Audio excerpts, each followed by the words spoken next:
The Artist is a foreign film from France that became a critical and commercial success, earning nearly 3 times its original budget, and was nominated for 10 Oscars and won 5 of them, including Best Picture. Thanks to Jessica Horman for the movie suggestion, and without further ado, let's get into 10 fun facts about the making of The Artist. The film's director, Michel Hazanavicius, watched more than 80 silent movies to get the inspiration he needed to write the screenplay. Michel also sent all the actors a book of old Hollywood photos to help them get a feel for the time period.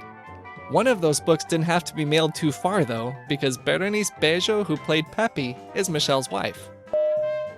Since black and white movies are a thing of the past, many costume designers have to adjust their color selection methods to work with the movie's limited palette. For this movie, the costume designer Mark Bridges photographed a color chart in black and white, and then selected the colors for each outfit depending on their value. For example, for Pepe's first 2 outfits, she wore cantaloupe and soft green respectively, but in black and white, the colors worked well as light shades of gray. The Bradbury Building in downtown LA has been used in many Hollywood films over the past several decades, and has even appeared in music videos. 1, 2, 3.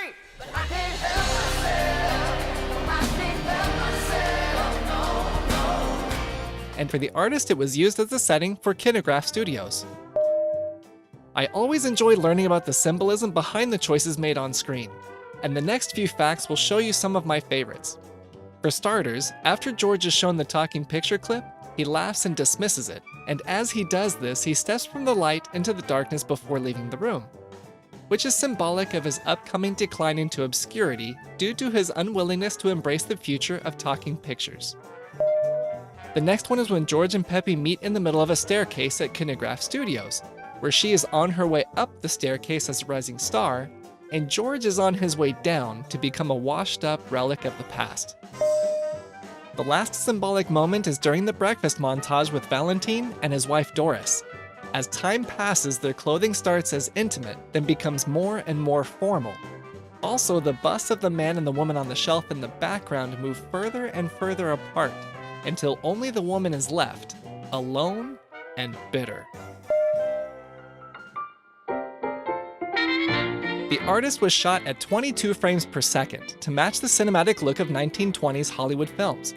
Shooting at faster speeds gives the actors a slightly accelerated look that was commonplace in the films of that era, and the actors in The Artist were told to hold their gestures longer than normal, so that their pantomimed movements would translate better to the camera's faster shooting speed. The costume designer Mark Bridges went the extra mile to make sure every person on screen was well dressed for the camera. The director noted that Bridges' level of detail in the costumes was fantastic, because on other films he often has a room full of extras, and only half of them will be shootable. Whereas on this film, the amount of details in all the costumes meant Michel could film from any angle he wanted. Since The Artist is based in the early days of Hollywood, during the 1920s and 30s, Michel wanted the music to have a classic Hollywood sound. To do this, he gathered music from artists that he believed represented that classic period, such as Max Steiner and Bernard Herrmann, and had the composer study them to get inspiration to write the film's score. The 2 lead actors aren't trained dancers, so they practiced for 5 months to be ready for the tap dance number at the end of the movie. The filmmakers wanted to capture the feeling of 1930s movie musical cinematography, which meant that they used very few cuts, 2 to be exact. In the end, Jean and Berenice did 18 takes of the whole dance before shooting had wrapped on the scene. If there's a movie you'd like to learn about next, please leave a comment below. And if you're new to the channel, don't forget to subscribe to learn more fun facts about your favorite films.